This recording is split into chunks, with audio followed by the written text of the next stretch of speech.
Hi y'all, we're back with Gigi. She got a haircut and now she doesn't stink anymore. How you doing, Gigi? Before she went in, she didn't want me to go. She was running after me and I had to walk away from her. Heartbreaking, but also very cute. And now she doesn't stink. She smells minty. Are you a clean dog? Are you ready for go outside? You ready for a treat? She loves being in the car, don't you? Yes. Okay, let's go, Gigi. Come on, go get it. Go get it. Okay, we'll try not to kill anyone on our way home. Or ourselves. Don't die, Gigi.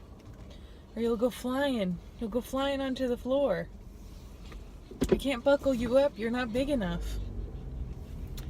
So it took a little bit longer than they anticipated it would, but that was okay because I didn't have to pay as much money, and then I just tipped the girl the money that she credited back to me. So karma. Being a good person gets you cash money tips. And no longer a stinky dog, which is the most important thing, right? Right, Gigi? You don't stink anymore? My dad always says she looks like a Holstein cow, but her face looks like, I don't even know. Still cute. She's still cute. Oh, a vicious left turn here. Driving in Inner Bay. All the people are out doing their shopping right now. It's Sunday afternoon now, so with the passage of about 3 or 4 hours, tons of people are on the road now. Well, maybe not tons, but a lot more there than there were when I took her in. And I was thinking on the way over here about how talking on these vlogs, even though it's just kind of like a stream of consciousness, it kind of forces me to stop getting in my head and overthinking things, and I think it's cheering me up a little bit, even though nobody's looking at them and they're probably pretty boring to watch because it's just me talking, or me and John talking. It kind of helps. I've been kind of struggling this summer just because I haven't had a lot of deadlines or due dates.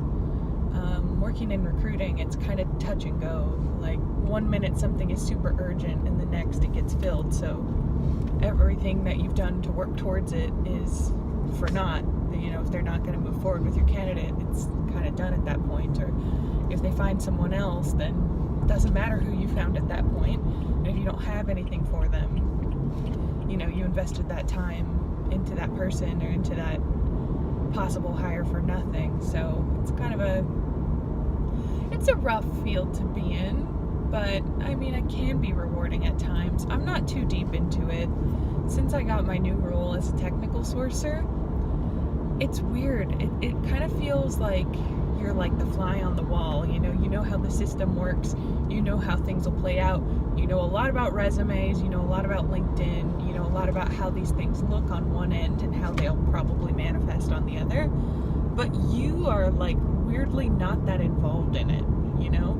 Like, you might send that first message or have those first couple of exchanges, but after that you're just on to finding more people. It's kind of like you're just constantly harvesting talent and possibilities, really. I mean, I gotta look at things now and I'm like, odds are they won't even respond, or odds are they're gonna say no, because most people don't respond, or, you know, bad timing, or they hear about it and then it's not a fit. So I'd say like 80% of the time or more, it doesn't work out. So it's a lot like dating in that respect. It gives me a lot of like triggers sometimes. It reminds me of when I used to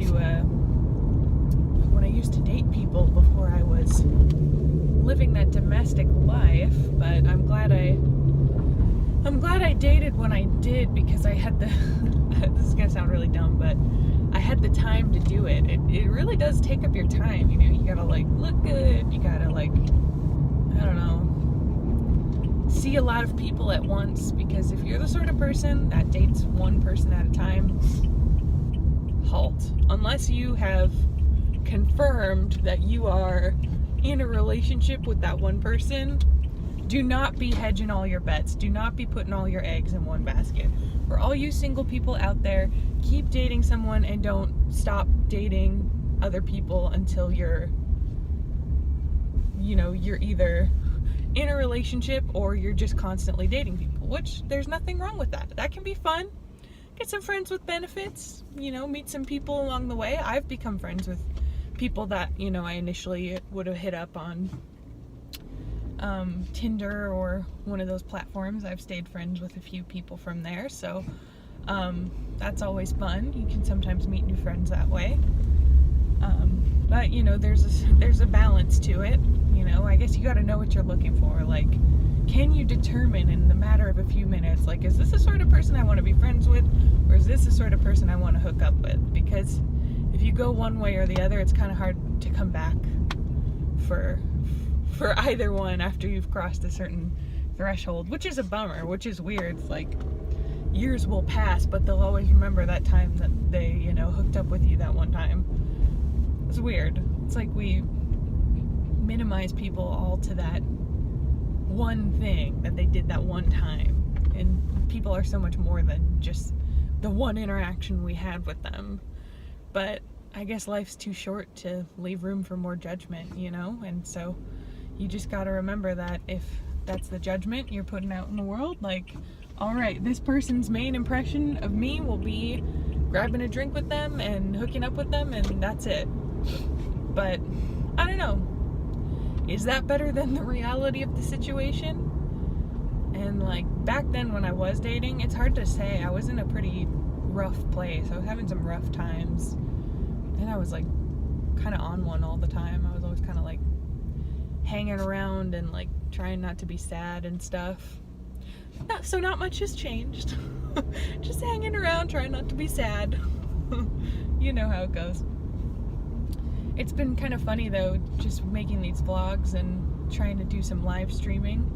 It really like occupies your thoughts for the moment a little bit more than watching videos. Although I love watching videos, I actually have to watch a few that came out. Peter Mon put out a few videos, so that guy is prolific. He's my biggest inspiration for making vlogs. He makes a vlog a day, a lot longer though. Mine are just kind of in the car since I got this car mount, and I'm here, and then we could always do a mukbang or whatever, film some stuff. I don't know. And John's kind of a little more camera shy, but I think the thing is, like, with vlogging or just getting it out there, you can't be constantly editing yourself.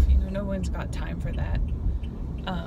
So I see editing content is more for people that are really trying to do something with it. And like right now as it stands, I'm just,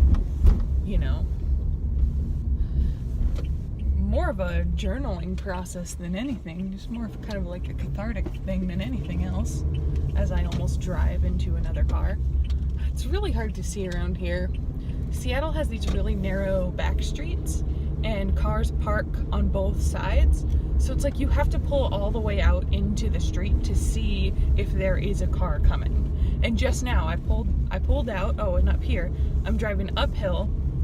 I have nowhere to pull off. Someone's coming downhill right at me. So it's like if you drive slow, someone could still be coming fast. If you drive fast, you might hit someone, and it's all very stressful and kind of exhausting. But yeah, just back there I was having to pull all the way out, and then suddenly, boom, someone's like right there. It's like, I don't know, slow down. And then I just went anyway. Hee, bad karma. Cutting people off. But it's true what they say about like locations, like geographic locations and the types of drivers there. So like people always say East Coast drivers are aggressive or California drivers are aggressive. Well, Seattle drivers are passive aggressive, and kind of reflects the culture of the people where we'll say, oh yeah, I'm coming out to hang with you, yeah, like make the plans, or you know, kind of say whatever, and then at the last second, sorry, things have changed. Sorry, can't do it. Sorry. Or like, yeah, I'll call you. No one ever calls. So the driving is a lot like that here too, if that makes sense. A lot of like just kind of passivity in the choices, and I find that if I drive aggressive, people kind of back off. So, you know, maybe I'm reading too much into it. Maybe that's just like totally made up, but makes sense to me. It's also weird. Whoa! Whoa!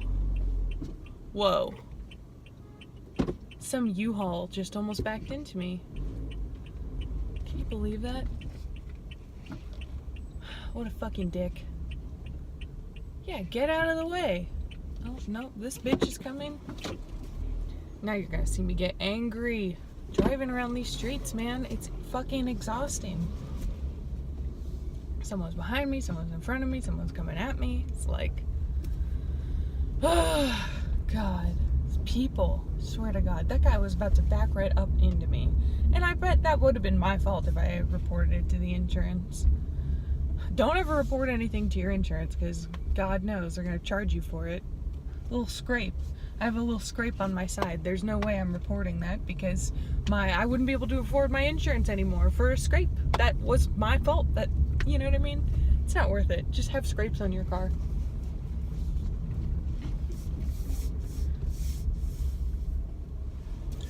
My neighbor's out here. Okay, bye.